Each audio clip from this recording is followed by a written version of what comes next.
Hoje nós temos nossa aula Deus reina, a segunda vinda de Cristo. Vamos conversar um pouquinho sobre isso. Queridos, nós vamos começar a nossa aula hoje, como sempre fazemos, orando, mas nós vamos orar pelo Felipe. Felipe, ele é filho da Cristina e do Edivaldo. Nós temos orado por ele aqui, o nome dele está no boletim, mas ele passou mal, está internado na UTI. Então, ele é uma criança especial e nós vamos investir um tempo aqui em oração. Então, vou pedir para você orar especificamente pelo Felipe e pelos seus pais, Cristina e Edivaldo. Depois de um tempinho, então, eu faço oração por nós. Ele está internado na UTI e precisando dessa intervenção poderosa e milagrosa do nosso Deus para restaurá-lo dessa situação tão difícil. Ore pelos pais, que também sofrem muito numa situação como essa, tá bom? Então, um tempinho de oração silenciosa, depois eu vou fazer uma oração.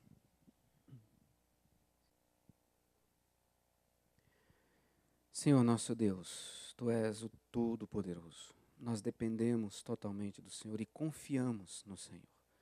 Por isso que o Teu povo, nessa hora, intercede pela vida do Felipe. O Senhor o trouxe à vida e é o Senhor que tem sustentado. E nessa hora em que ele enfrenta essa dificuldade, na sua saúde, está internado, os médicos estão trabalhando para restaurá-lo, nós pedimos a Tua intervenção poderosa, milagrosa, restaurando a vida do Teu filho. Pedimos que da mesma forma o Senhor continue agindo com poder e graça sobre a vida da equipe que está sendo instrumento nas Tuas mãos nessa hora. Pedimos que o Senhor guarde o coração do Edivaldo, da Cristina, que ficam aflitos, não podem estar lá com ele, e que esperam nessa ação graciosa e poderosa do Senhor. Nós cremos que o Senhor, que controla toda a história, controla a vida do Felipe, dessa família, da Tua igreja. E nós pedimos aquilo que o nosso coração almeja, Pai, anseia nessa hora, é a restauração da sua saúde, ele voltar para casa, viver a vida que o Senhor preparou para ele junto com seus pais, dando honra e glória ao Teu santo nome. Confiando e ficamos na expectativa da resposta de um Deus soberano, amoroso. Faz assim, como Tua igreja, como família do Senhor, nós oramos, em nome de Jesus. Amém. Amém. Eles estavam aqui, mas saíram. Saíram, né? Ah, ali! Aí, gente, para quem não conhece, Edivaldo e Cristina. Tá bom? Deus abençoe vocês, continuamos intercedendo, tá, queridos? Muito bem. Deus reina. Nossa última aula do curso vai tratar sobre a segunda vinda de Jesus Cristo. A segunda vinda de Cristo. Então, vamos lá. Você vai fazer a brincadeira do completa, tá? Eu vou falar e você completa. Os noticiários estão recheados de notícias ruins. Ok. Os noticiários estão recheados de futebol. Os noticiários estão recheados de corrupção. Os noticiários estão recheados de Copa do Mundo, de mentiras,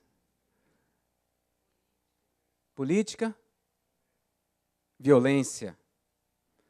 Os noticiários estão recheados de morte. Se a gente pudesse, ou se quiséssemos fazer uma pesquisa para ver quantas notícias sobre morte nós recebemos todos os dias, talvez ficássemos assustados. O problema é que a quantidade de notícias tem feito nós experimentarmos um efeito assim, de adaptação. Já não pesa mais, já não dói mais. Estamos anestesiados. A gente não se preocupa mais com isso. A gente não é mais empático à dor do outro. É tanta notícia que você Augusto Cury, em um dos seus livros, chama isso de psicoadaptação. Você fica adaptado àquilo que não faz mais, não causa mais impacto na sua vida, não te preocupa mais, não causa mais dor.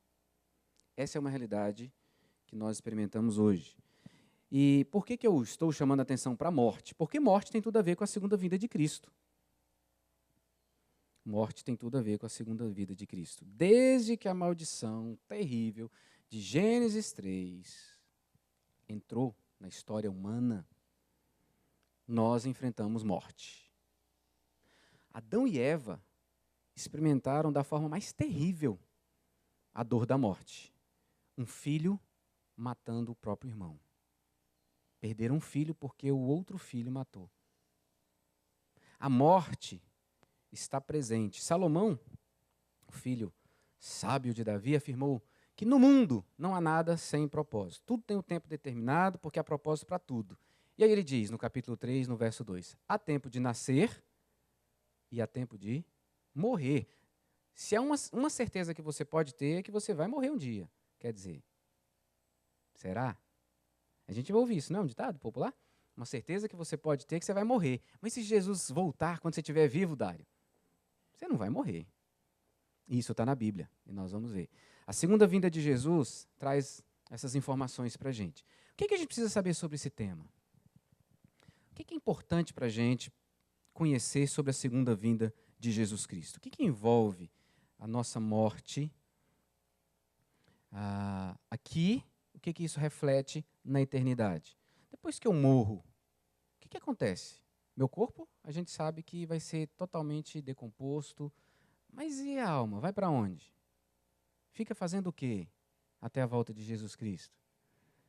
Você quer saber, Dani? E para que a gente quer saber isso? Será que isso é importante para a vida da gente? É só para a gente teologizar? Ou isso tem alguma questão espiritual que traz para o nosso coração maturidade e transformação em Cristo Jesus? Bem, eu espero conseguir responder algumas perguntas aqui. As que não der para responder, depois a gente vê como é que a gente faz. Né, Alex? O tempo é pequeno para falar tanto, né? E pastor gosta de falar, nossa. Ok. A primeira coisa que nós precisamos, então, pensar, conhecer, saber convictamente sobre a segunda vinda de Jesus é que ela é certa. A Bíblia ensina isso. Jesus falou que vai voltar, que ia morrer, que ia para o céu e que vai voltar, queria voltar. Anjos falaram sobre isso e as epístolas do Novo Testamento falam sobre isso. Então essa é uma realidade verdadeira. Jesus veio, foi para o céu e disse, eu vou voltar. Então vamos lá, alguns textos só para a gente ter isso, não ficar assim, o pastor falou, mas será que é verdade? É verdade. Capítulo 14 de João, vamos aproveitar João que nós estamos lendo. Capítulo 14 de João, verso 3 diz, e quando eu for e vos preparar lugar, voltarei e vos receberei para mim mesmo, para que onde eu estou, estejais vós também. Então, um texto, Jesus falando. João 14, 3. Agora, anjos falando. Atos, capítulo 1, verso 11. Vou ler o 10 também. 1, 10 e 11. E estando eles com os olhos fitos no céu, enquanto Jesus subia, eis que 2 varões vestidos de branco se puseram ao lado deles. Eles disseram, varões galileus, por que estáis olhando para as alturas? Esse Jesus, esse aí que vocês estão vendo subir, que dentre vós foi assunto ao céu, virá do modo como vistes subir. E vamos aqui para Paulo, escrevendo aos Tessalonicenses. Tessalonicenses, primeira carta, capítulo 4, verso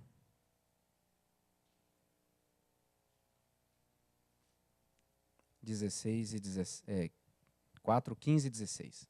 Ora, ainda vos declaramos por palavra do Senhor isto, nós, os vivos, os que ficarmos até a vinda do Senhor, de modo algum precederemos os que dormem. Porquanto o Senhor mesmo, dada a sua palavra de ordem, ouvida a voz do arcanjo, E ressoada a trombeta de Deus, descerá dos céus, e os mortos em Cristo ressuscitarão primeiro. Então, os dois versos falam da vinda de Jesus. Verso 15, ficarmos até a vinda do Senhor, e o verso 16, que ele vai descer dos céus e voltará. Todas as pessoas, todas as criaturas que já vieram à existência, ou que virão à existência, aquelas que ainda nascerão, um dia morrerão. Virão, nascerão por causa da graça, morrerão por causa da graça, e experimentarão, ou terão esse encontro com Jesus. A vida não se resume a esses poucos anos que nós passamos aqui. Por isso, precisamos entender, porque se eu entendo todo o período de existência meu, que ele não é apenas restrito aos 90, eu acho que não vou chegar aos 90, mas 80, 90, 100 anos aqui. Ontem nossa irmã Aura comemorou 90 anos. A reverenda Dail, quarta-feira, 82. Mas isso aqui é muito pouquinho diante daquilo que Deus preparou. Então eu preciso entender todo esse conjunto de existência para que eu saiba como viver cada período e aquilo que Deus tem preparado para nós. Então, primeira coisa, Jesus vai voltar. Ele vai voltar e vai voltar para nos levar para junto dele, levar o seu povo para junto dele. Então a nossa vida não é só esse tempo aqui. Se ele vai voltar e vai nos levar para viver com ele, o nosso tempo de existência não é apenas esse aqui. Tem um tempo de existência além desse aqui, terreno aqui. Há uma clara distinção, então, no fato de uma vida para aqueles que creem em Jesus como seu Senhor e Salvador e para aqueles que não creem em Jesus como Senhor e Salvador. Todos esses, os que creem e os que não creem, existirão pela eternidade. Agora, há uma diferença muito grande de como será essa existência. Aqueles que creem em Jesus viverão na presença dele, sob o amor dele, cuidado dele, intimidade com ele, com Deus Santo, Pai, Filho e Espírito. Aqueles que não creem em Jesus e que não o confessarem como Senhor e Salvador antes da morte, existirão eternamente sob dor, sob sofrimento contínuo, profundo. E não é sofrimento só físico, não. É da alma mesmo, porque estará debaixo da ira divina, porque não tem Cristo para aplacar essa ira. Então, o peso da justiça divina virá sobre a vida dessas pessoas. Daí a seriedade para que eu e você preguemos esse evangelho, para que o Senhor salve aqueles que são deles. Então, Jesus, que veio e que voltará, ele morreu aqui e ressuscitou, por isso voltou para o céu. Quando ele morreu, ele venceu a morte. Quando ele ressuscitou, ele venceu a morte. Por vencer a morte, quem está unido com ele também vence a morte. Mas não significa que você não vai morrer, Dani. Pode ser que você morra, esse corpo aqui. Mas nós existiremos eternamente com Jesus Cristo. Então, a primeira coisa, depois da gente entender que Jesus voltará, é que todos nós vamos enfrentar a morte. Nós vamos morrer. Todos nós, né, dentro da normalidade. Jesus veio para vencer a morte e dar vida eterna e abundante. Quem crê em Cristo, quem leu João, quem está lendo João, vamos lá, João 10:10. João 10:10. Quem está lendo João sabe que João fala disso muito. Jesus Cristo concede vida eterna e abundante a todos aqueles que creem nele e passam a viver sob a direção do Espírito Santo, têm provisão de todas as suas necessidades, desfrutam de comunhão com a Trindade. Capítulo 10 de João, verso 10. Vamos ler juntos? O ladrão vem somente para roubar, matar e destruir. Eu vim para que tenham vida e a tenham em abundância. Quem está falando é Jesus, e ele dá vida eterna e abundância para todo aquele que crê em Jesus Cristo. A vida eterna, então, é a vida de Deus no crente. Vida eterna é a vida de Deus, que é eterno, habitando agora naquele que confessa Jesus como seu Senhor e Salvador. Por isso é que o Espírito Santo vem habitar em mim quando eu confesso Jesus como meu Senhor e Salvador. Ele é eterno. Ele habitando em mim, eu tenho vida eterna. Então eu não vou morrer mais. Ainda que esse corpo se extinga, e provavelmente acontecerá, a minha alma, a outra dimensão da minha existência, não. Somos criados, e aí eu não vou entrar na questão de dicotomia, tricotomia, se somos corpo, alma, e espírito, não vou entrar nisso. Nós somos, quero que você tenha em mente apenas o seguinte, nós somos seres formados com físico e com espiritual. Isso é que é importante. Esse aqui vai acabar com a morte na terra, mas o espiritual, minha alma, não. Porque nós somos criados para a existência eterna. Essa alegria vai ser completa, então, quando Cristo voltar. Daqui a pouco a gente entra nisso. Mas, vamos lá. Quando você morre, o que acontece? Você não morreu, né? Então, quando a pessoa morre, o que acontece com o corpo dessa pessoa? Se deteriora? Acaba. Acaba, não é? Um autor bíblico diz o seguinte, um comentarista. Em nosso fim, voltamos para o nosso começo. Em nosso fim, voltamos para o nosso começo. E ele faz uma referência, isso mesmo, Cris. Aquele que é pó, volta ao pó. Gênesis 2,7 diz que Deus cria o homem, da onde? Do pó da terra. A Eclesiastes vai dizer que do pó veio, ao pó retorne. Voltarás. Então, o que vai acontecer com o meu corpo? Vai virar pó. Vai virar pó. Porque Deus falou que é assim. Salomão vai falar isso também no capítulo 12 de Eclesiastes. É interessante porque Eclesiastes 12, o último capítulo, dos versos de 1 a 7, ele vai falar como que a velhice chega e como isso vai nos conduzindo para a morte. Ele vai falando que ele usa poesia, né? Então ele fala assim, os guardas da casa começam a tremer, são os braços que estão trêmulos. Os homens se curvam, para falar sobre a perna sem força. Os moedores cerram, ou seja, os dentes estão caindo. Escurecem os teus olhos, né, a perda da visão. Os lábios se fecham, incapacidade de falar. Medo, cabelo branco. Ele vai falando sobre isso. Até que volta para o pó, que é o verso de número 7. Mas olha só, vamos lá, Eclesiastes 12, verso 7. Depois você vai poder ler o texto todo, mas eu quero ler o verso 7 com você. Eclesiastes, verso 7 do capítulo 12.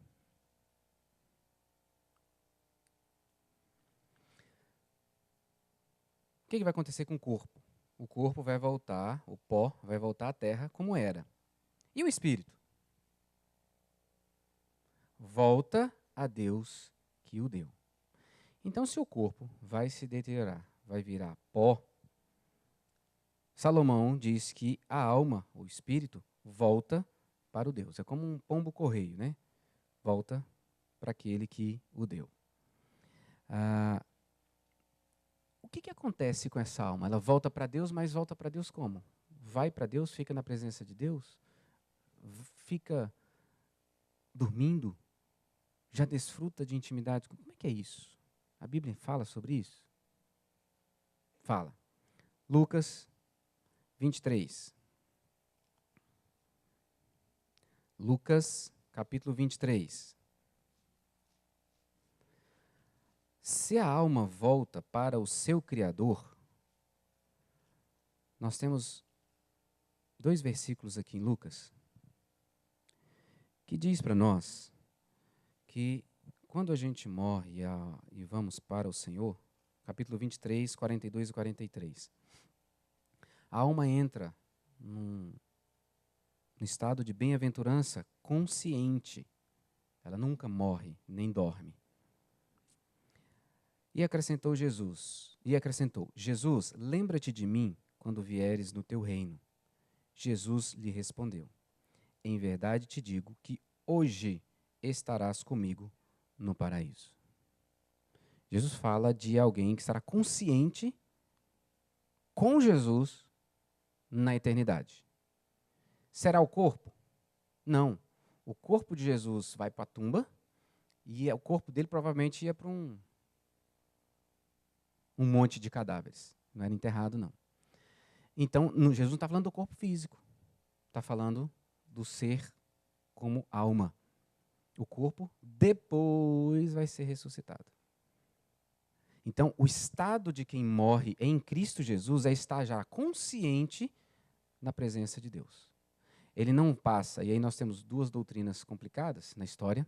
Purgatório diz que ele morre, mas fica ali ainda, tentando satisfazer a justiça de Deus para poder dar mais um pulinho e ir para o céu salvo. Não existe. A Bíblia só fala de céu e inferno. E uma outra, mais antiga, que é a Limbus Patrum, lugar onde os crentes ficam adormecidos, esperando a segunda vinda de Cristo, para ir acordarem e serem levados para o céu. Que também, ainda que seja mais bonitinho, não existe. A Bíblia só fala de céu e inferno, morreu, está com Cristo. Morreu sem Cristo, está no inferno. E aí vamos aguardar a volta de Jesus Cristo, onde haverá o juízo. Olha só o que a confissão de fé resume para a gente tudo que eu tenho falado até agora. Capítulo 32, item 1. Os corpos dos homens, depois da morte, convertem-se em pó e vêm à corrupção. Mas as suas almas, que nem morrem, nem dormem, tendo uma substância imortal, voltam imediatamente para Deus, que as deu. As almas dos justos, sendo então aperfeiçoadas na santidade, são recebidas no mais alto dos céus, onde vem a face de Deus em luz e glória, esperando a plena redenção dos seus corpos. A alma está lá, e depois o corpo vai ser ressuscitado. E as almas dos ímpios são lançadas no inferno, onde ficarão em tormentos e em trevas espessas, reservadas para o juízo do grande dia final. Além desses dois lugares, destinados às almas separadas de seus respectivos corpos, as Escrituras não reconhecem nenhum outro lugar. Então há um período que a alma está diante de Deus até a volta de Jesus Cristo, quando o corpo será ressuscitado. E essa alma então volta ao seu corpo, o corpo volta à sua alma, para a existência eterna. Ok até aqui?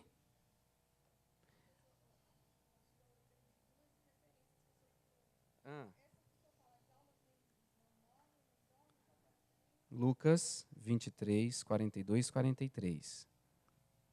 E Eclesiastes 12, 7. Uhum. Muito bem. E a ressurreição? Há uma promessa de Jesus Cristo que, assim como ele ressuscitou, todos aqueles que creem nele serão ressuscitados. Capítulo 5 de João. João está mais fresquinho, eu quero usar mais João porque você está lendo na sua leitura do plano bíblico. Capítulo 5, versos 28 e 29. Olha o que Jesus diz. Não vos maravilheis disto, porque vem a hora em que todos os que se acham nos túmulos ouvirão a sua voz e sairão. Os que estiverem feito o bem, para a ressurreição da vida, e os que tiverem praticado o mal, para a ressurreição do juízo. E ele está falando quem? Quem que vai ouvir? Eles vão ouvir a voz de quem? Do Filho do Homem, verso 27, que recebeu a autoridade do Pai, Deus, para julgar, porque é o Filho do Homem. Atos 24, verso 15, é outro texto que nos chama a atenção para a realidade. Tendo esperança em Deus, como também estes a têm, de que haverá ressurreição, tanto de justos como de injustos. Então, quem vai ser ressurreto? Todo mundo que morreu. Todos que morreram. Os justos, para um lugar diferente. Os injustos, para um lugar também diferente, né? Ou diferente um do outro. Calma, não pula, meu, vou chegar lá. A pergunta da Dani que é quando vai chegar essa ressurreição? Está preocupado em ressuscitar logo, né, Dani? Nada de ficar morto. Mas aí, não morrer não. Quer saber de ressurgir logo. O que acontecerá com os mutilados? O que acontecerá com aqueles que foram cremados? Né, o pessoal pergunta isso, né? Vai ser ressurreto lá só um pedaço? Como é que, né? Deus vai fazer. Mas é uma pergunta que, às vezes, as pessoas fazem. E olha só como é que Paulo responde isso para a gente. 1 Coríntios, capítulo 15. Eu quero dar o texto, anote o texto, depois o estudo vai estar lá no nosso aplicativo. Mas para você responder, porque às vezes as pessoas perguntam assim, nossa, a pessoa quis ser cremada e não pode, porque como é que depois ela vai ressuscitar? Depois que espalhar o pó, né? Põe um pouquinho aqui, ou um pouquinho lá, manda um pouquinho lá. Como é que vai juntar tudo isso? Joga no mar, no oceano, vixe. Então, ok. Olha como é que Paulo ensina sobre isso para a gente. 1 Coríntios, capítulo 15, verso 35. Mas alguém dirá, como ressuscitam os mortos? Em que corpo vem? Insensato. O que semeias não nasce se primeiro não morrer. E quando semeias, não semeias o corpo que há de ser, mas o simples grão, como de trigo ou de qualquer outra semente. Mas Deus lhe dá corpo como lhe aprouve dar, e a cada uma das sementes o seu corpo apropriado. Paulo está dizendo o seguinte, quando você vê o trigo, não foi trigo que foi plantado, foi um grãozinho. O grãozinho era o corpo. E ele vai ser transformado no trigo, na planta, e depois vai ser colhido, etc, etc. Então você não morreu, assim, morreu queimado. Como é que vai ser ressuscitado? Deus vai ressuscitar dentro daquilo que Ele mesmo necessitar prover, que é uma nova realidade para mim e para você. Aí sim é um mistério, nós temos indicação, mas é um mistério. Eu não ressuscitarei com esse corpo do jeito que eu sou. E aí nós vamos ver isso porque o modelo é Cristo. Mas eu vou ressuscitar e Deus vai providenciar um corpo conforme a necessidade que esse corpo tiver para viver na eternidade. Esse aqui não dá conta de viver na eternidade, do jeito que ele é hoje. Então eu preciso de um corpo diferente. Então Deus vai me ressuscitar, vai ressuscitar esse corpo depois que ele for destruído, de uma maneira que ele possa viver na eternidade. Então Paulo diz, presta atenção, uma coisa tão simples, você planta o trigo e nasce a planta. Você vai ressuscitar, vai acabar seu corpo, Deus vai te ressuscitar da maneira própria para você existir na eternidade. A ressurreição será operada pelo poder de Deus e ele sabe resolver qualquer problema. É alguém especialista em dar soluções para problemas para mim e para você. Então será um corpo perfeitamente adaptado às necessidades do novo tipo de vida. Vamos ver um exemplo disso? Olha só, Lucas 24. Jesus morre e é ressuscitado, certo? Certo? Tem gente com dúvida aí, viu? Capítulo 24. Não, tem ninguém com dúvida não. Jesus morreu e ressuscitou. Aí Jesus, capítulo 24 de Lucas, verso 36. Falavam ainda essas coisas quando Jesus apareceu no meio deles e lhes disse, paz seja convosco. Eles, porém, surpresos e atemorizados, acreditavam estar vendo um espírito. Por quê? Lucas não fala, mas João vai falar. A porta está fechada. A porta está fechada e, de repente, aparece Jesus. Tipo Jumper, né? Quem assistiu o filme Jumper? Jesus aparece. Tchuf. Aí eles levam um susto, peraí. Surpresos e atemorizados. Porque parecia um espírito. Aí Jesus diz, por que estáis perturbados? E por que sobem dúvidas ao vosso coração? Vede as minhas mãos, meus pés. Sou eu mesmo. Apalpai-me e verificai, porque um espírito não tem carne nem ossos, como vedes que eu tenho. Então Jesus aparece do nada, mas tem carne e osso. Não é um espírito. Nós também teremos, né, Dani? Vamos ter. Dizendo isso, mostrou-lhe as mãos e os pés. E por não acreditarem eles ainda, por causa da alegria, estando admirados, é lógico, né? Como é que funciona isso? Jesus lhes disse, tendes aqui alguma coisa para comer? Então lhe apresentaram um pedaço de peixe assado e um favo de mel. E ele comeu na presença deles. Então nós vamos ter corpo, mas vamos poder aparecer do nada. Vamos ter fome. Vamos comer. Não sei se vamos ter fome, mas vamos comer. Porque lá em Apocalipse diz que tem um fruto da árvore, da vida, que você come e não sente fome. Que maravilha, hein, Alex? Bênção demais. Deus é maravilhoso. Então, seremos ressurretos num corpo perfeitamente adaptado às necessidades dessa nova realidade de vida, uma vida de eterna comunhão com Deus. Sim. E as feridas nas mãos, as marcas. Por que elas estão lá, né?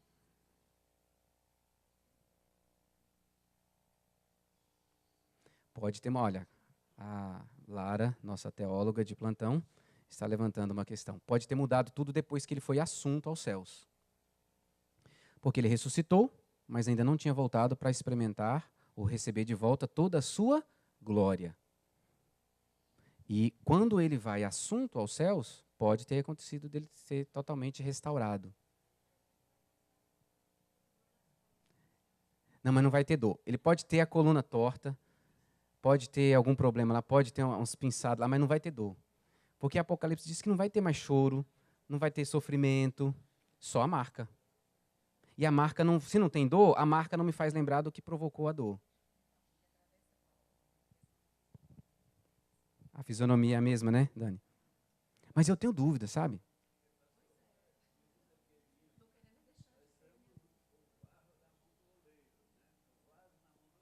Uhum. Vai fazer um vaso novo.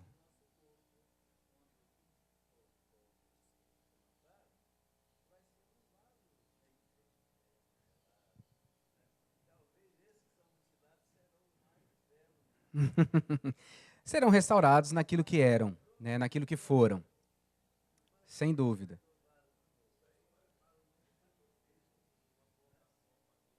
Sim.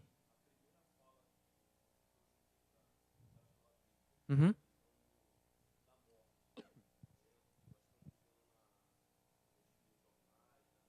Uhum.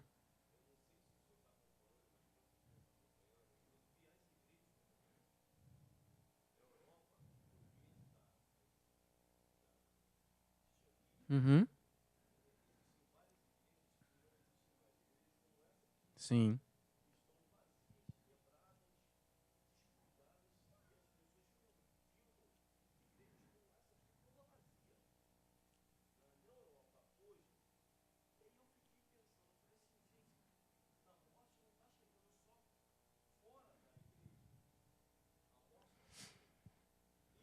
Uhum.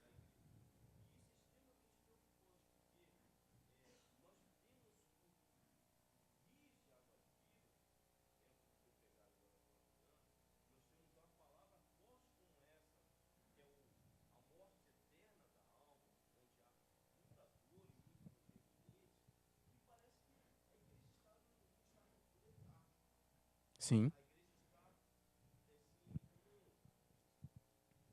Uhum.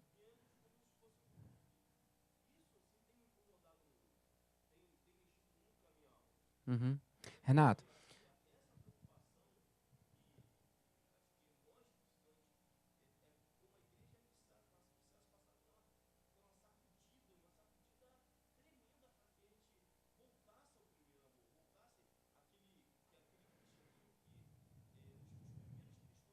uhum.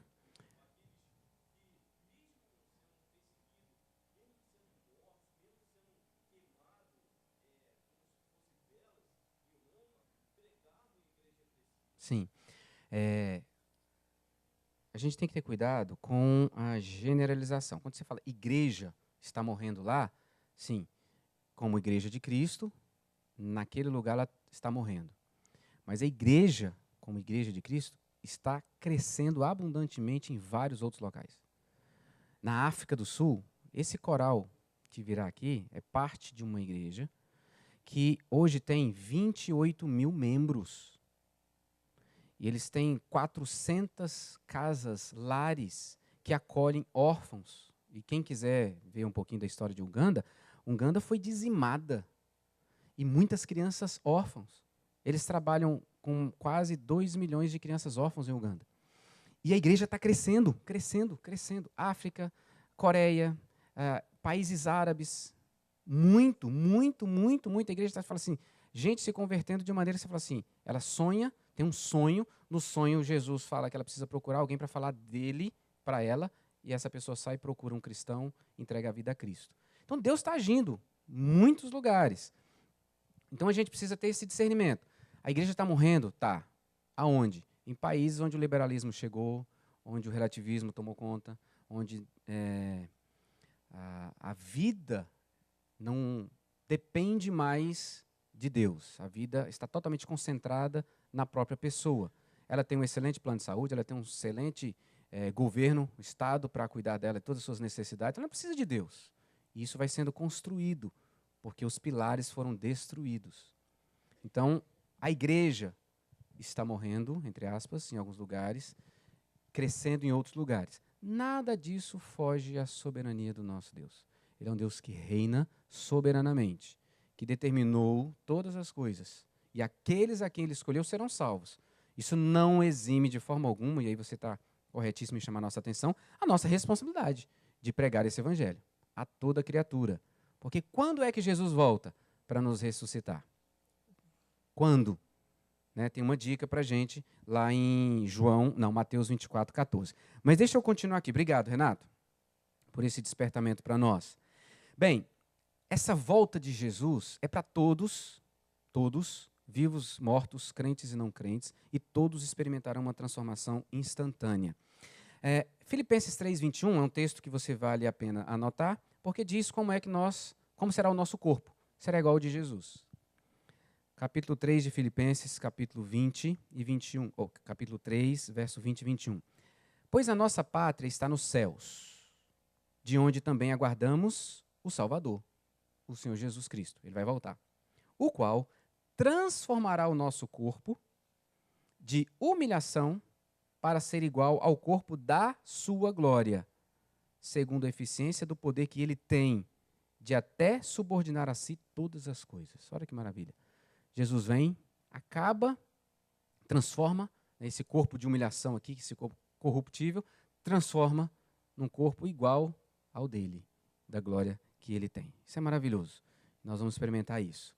Muito bem. E Jesus vai voltar para quê? Jesus vai voltar para quê? Capítulo 5 de João. Volta lá. Para quê, meu irmão Laurinho? Você ia falar? Não, só a minha pergunta por enquanto.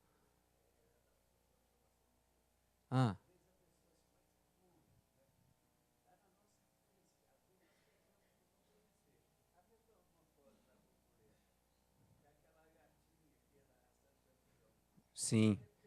Excelente analogia. Fica linda e maravilhosa.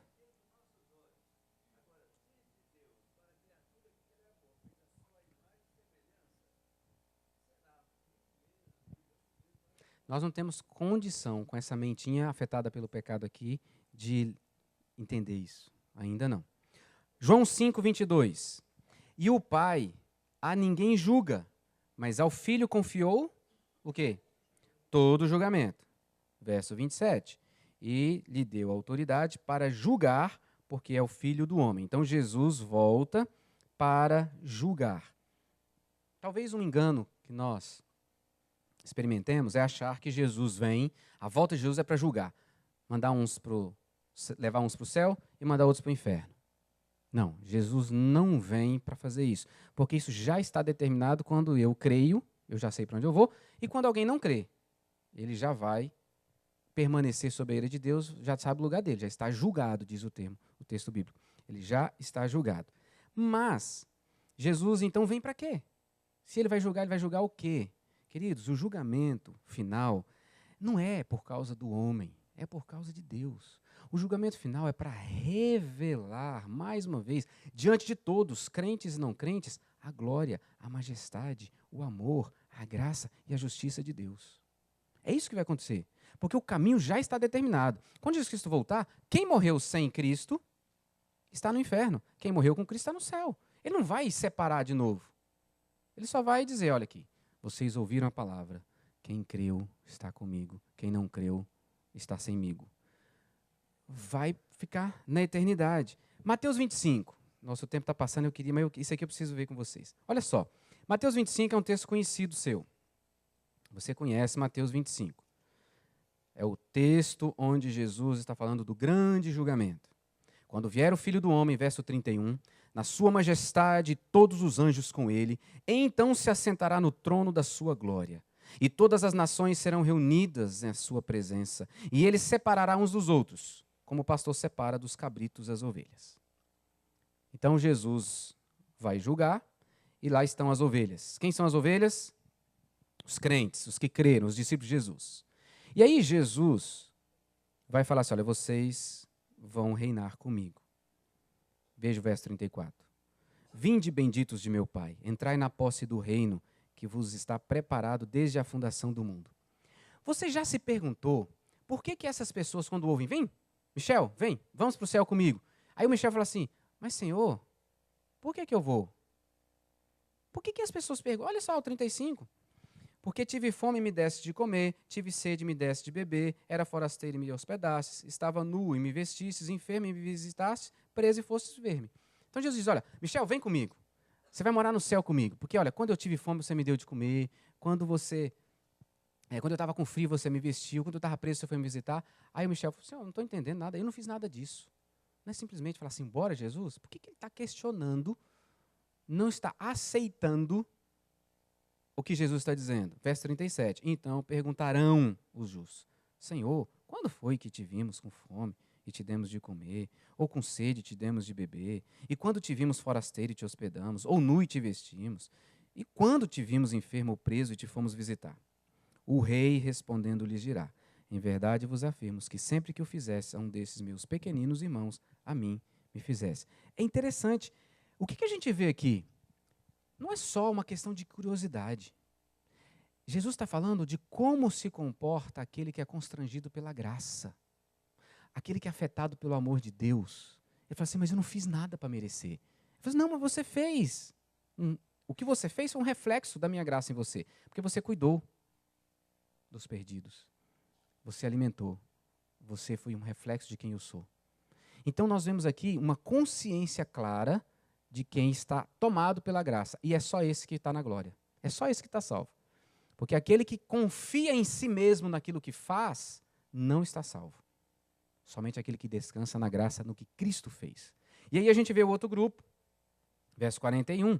Então o rei dirá também aos que tiverem à sua esquerda, os cabritos, apartai-vos de mim, malditos, para o fogo eterno, preparado para o diabo e seus anjos. Porque eu tive fome, ele repete, e vocês não fizeram nada disso. Aí eles também vão falar assim, mas peraí.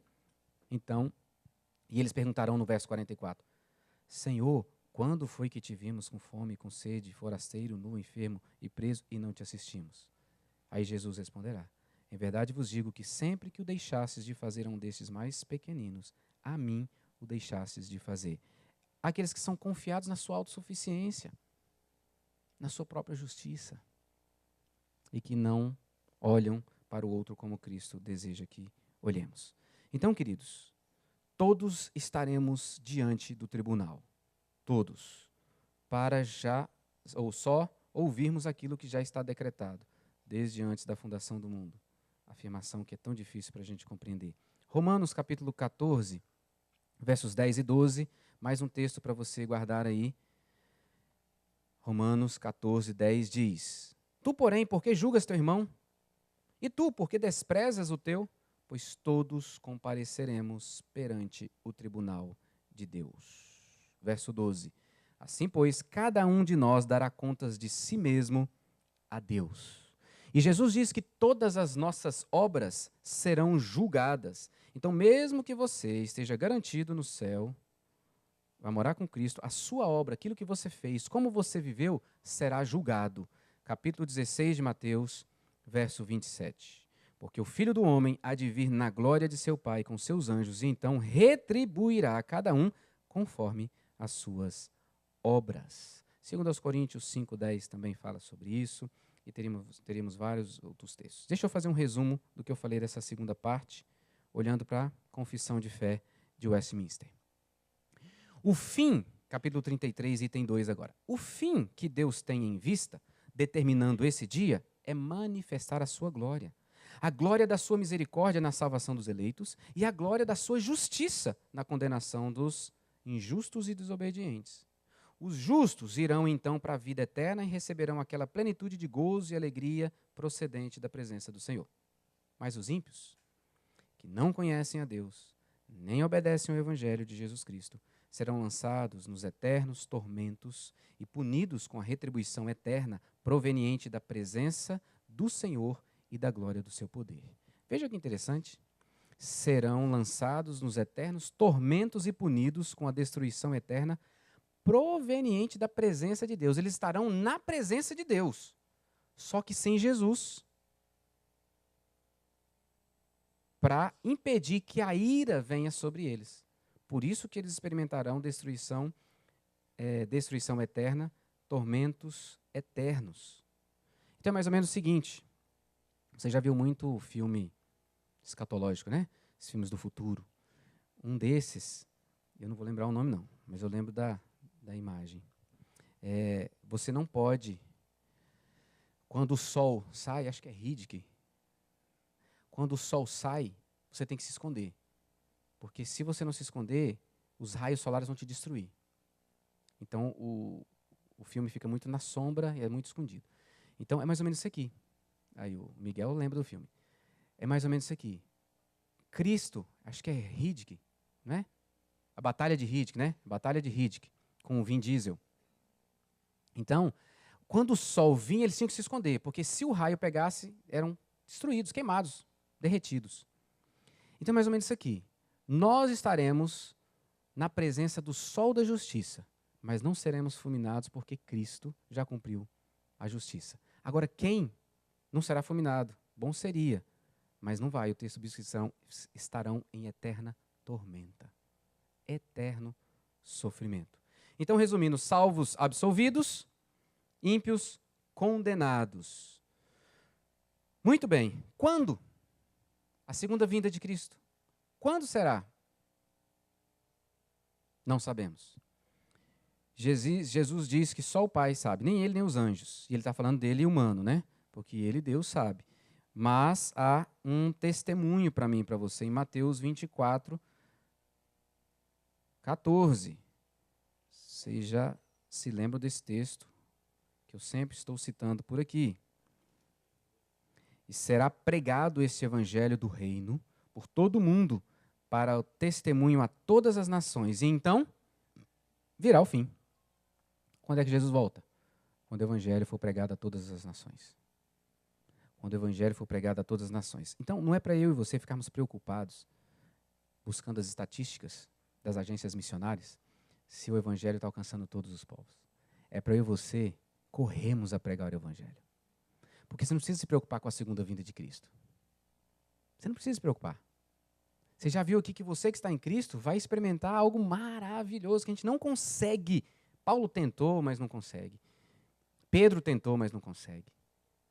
Nós não conseguimos pensar o que vai ser um corpo sem pecado, um corpo totalmente transformado, que vai vir pela eternidade. Que maravilha. Sem sofrimento, nem dor, nem nada disso. Então, eu preciso pregar o evangelho. Não preciso ficar preocupado com as estatísticas. Não. Eu preciso pregar e investir no reino. Não vai mudar nada, né, Dani? Oi. Já está em Uganda. Já chegou em Uganda. Queridos, o que eu propus para hoje era isso. Se tivesse tempo, eu ia falar sobre o milênio. Porque o milênio, ele gera muitas dúvidas, né? As pessoas ficam preocupadas. As quatro principais, que é o pré-milenismo histórico, o pré-milenismo dispensacionalista, o pós-milenismo e o amilenismo, que é como lida com as últimas coisas. O milênio vem, é milênio literal, Jesus volta antes do milênio, Jesus volta depois do milênio, e como é que fica, como é que a igreja fica no meio desses milênios aí? A Dani queria saber, mas não vai ter tempo de eu falar sobre isso com vocês. A gente pode ver uma outra oportunidade para a gente conversar sobre isso. Então, o que você precisa saber sobre essas quatro interpretações sobre o milênio? Que elas, em 5 verdades, elas pensam a mesma coisa. Todas elas entendem que Jesus vai voltar. Todas elas entendem que Jesus vai julgar vivos e mortos. Todas elas entendem que haverá ressurreição dos mortos. Todas elas entendem que Satanás será julgado e condenado de uma vez por todas. E todas elas entendem que haverá um período de paz e prosperidade. O problema é esse. Esses 4 primeiros sendo relacionados com o período de paz e prosperidade. Alguns dizem que é durante o milênio, outros dizem que nós já estamos vivendo isso sob Cristo, e por aí vai. Mas o que a gente precisa, então, pensar sobre isso? é que independente, isso aqui não é um relevante para nós. Tanto que os credos reformados não se preocupam em dialogar sobre isso. Eles estão preocupados apenas com a nossa ressurreição, com o julgamento e a eternidade. Os credos vão falar sobre julgamento, sobre ressurreição e eternidade, não vão ficar discutindo sobre milênio, porque isso é detalhe. É importante? É, mas não é o mais importante para mim e para você. O que é mais importante? Deus reina sobre o seu povo. Deus reina sobre o universo. Deus controla todas as coisas. A história está nas mãos dele. E quem está em Jesus está seguro. Quem pertence a Jesus pode ficar tranquilo. A segunda vinda será um evento maravilhoso. Nós não temos como pensar sobre isso. João, em Apocalipse, tentou expressar isso. Fala assim, olha, nós não vamos precisar mais de sol, porque a glória, o brilho da glória de Deus é tão maravilhoso que não precisa de sol. Você não vai precisar de alimento, porque a árvore da vida que é Cristo é o nosso alimento.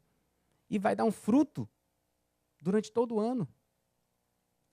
Tentando trazer para a gente o que vai ser esse momento maravilhoso. É graça ter sido salvo. E é maravilhoso saber que Deus voltará para nos levar para esse lugar. Enquanto não formos, estamos aqui. Vamos morrer. E como eu falei no início, por que a gente precisa pensar sobre a segunda vinda? Porque eu preciso ter claramente o que é todo o meu período de existência. Você não vai morrer eternamente. Esse corpo vai acabar. Por um tempo ele vai ficar destruído, depois ele será ressurreto. Volta para a sua alma, que já estará na presença de Deus. Isso se quando Jesus Cristo voltar você estiver morto. Porque se quando Jesus Cristo voltar você estiver vivo, Júlio, você não vai passar pela morte. Olha que benção. Não vai ter a experiência da morte. Porque é o que o texto bíblico diz. Jesus, quando vier dos céus, os vivos irão com ele. Isso está em Tessalonicenses e também em Coríntios. Coríntios 15, Tessalonicenses 4. Os vivos irão com ele, sem passar pela morte. E os que passaram pela morte serão ressurretos. Todo jeito é maravilhoso, Dani. Exatamente. Isso não pode perder de vista. Renato, vou te pedir para esperar só um pouquinho.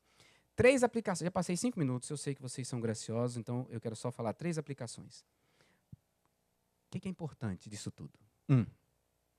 Ter sempre um coração e uma mente firmes na palavra de Deus. Porque é essa palavra que garante isso para você. Então, nem olhos viram, nem ouvidos ouviram, nem jamais penetrou em coração humano o que Deus tem preparado para aqueles que o amam. Olha só, gente. Nem um olho viu, nem um ouvido ouviu, ninguém jamais imaginou o que Deus tem preparado para quem ama a Deus. Então, a palavra de Deus vai tomando o nosso coração e nos dando forças para... Então, não se afaste dessa palavra. Encha-se dessa palavra. Nós estamos lendo João. Gente, lê João. Essas verdades aqui vão saltando aos nossos olhos. Nós vimos aqui em João que fala do juízo de Jesus, fala quem está salvo, quem já tem a vida eterna. Você não vai ter a vida eterna. Quem crê em Jesus já tem, já está desfrutando dessa vida. Ou a leitura de ontem, João 11, quando ele chega, Marta está chorando. Se o senhor tivesse aqui, meu irmão não teria morrido. Ele falou, não, mas seu irmão não morreu, não. Ele está dormindo. Eu vou ressuscitá-lo para mostrar para vocês o que vai ser a ressurreição no final. Vai estar diante da minha glória. Segunda coisa, nós temos o mais alto privilégio que qualquer ser humano poderia ter. Fomos admitidos na intimidade da comunhão com o Pai, com o Filho e com o Espírito Santo. Por isso, recebendo nós um reino inabalável, retenhamos a graça. Hebreus 12, 28. Mas reter a graça não é só ficar desfrutando da salvação. Olha como é que segue o versículo.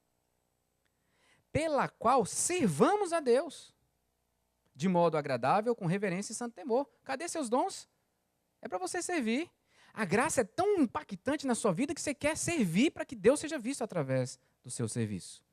É o mais alto privilégio que nós poderíamos ter, admitidos onde Jesus Cristo está e estará por toda a eternidade. E por último, queridos, ansiar desesperadamente estar com o Pai, com o Filho e com o Espírito Santo. Se Ele tem preparado algo tão maravilhoso para a gente, por que a gente quer tanto ficar nessa terra? Por que a gente investe tanto das nossas vidas nas coisas deste mundo? Por que a gente acumula tanta coisa nesse mundo? Se isso aqui não é nada diante daquilo que Deus tem preparado para nós. Então precisamos cuidar do nosso coração para não termos os ídolos aqui com aquilo que nos cerca. Por isso, prega a palavra, insta, quer seja oportuno, quer não, corrige, repreende, exorta com toda a longanimidade e doutrina. Preguemos essa palavra e vivamos a partir dela, para a glória de Jesus Cristo, o nosso Senhor e Salvador. A Ele, somente a Ele, toda honra, todo louvor, toda adoração, pelos séculos dos séculos. Pai, obrigado por esse momento. Obrigado. Como a gente pode ser tomado por essas verdades da segunda vinda do nosso Senhor Jesus, da volta do nosso Salvador. E a gente poder desfrutar de algo tão maravilhoso, tão sublime, que a nossa mente hoje não consegue nem imaginar. Mas temos certeza que, vindo de um Deus perfeito, será algo tremendamente maravilhoso para cada um de nós. Ah, Deus, que o nosso coração permaneça nessas verdades.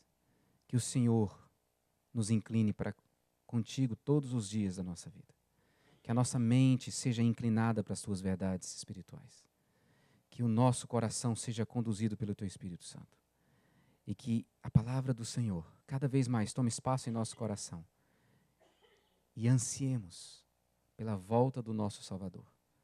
Para isso precisamos anunciar o Evangelho. Para isso precisamos servir ao Senhor de forma santa, fiel, obediente, com nossos dons e talentos. Desperta-nos como igreja presbiteriana de Brasília.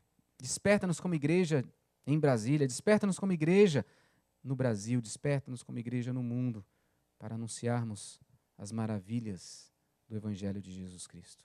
Nós pedimos por nós, cada um de nós, e por cada um dos teus filhos e filhas, discípulos e discípulas espalhados pelo mundo, para que também desfrutem dessas verdades. Em nome de Jesus Cristo. Amém.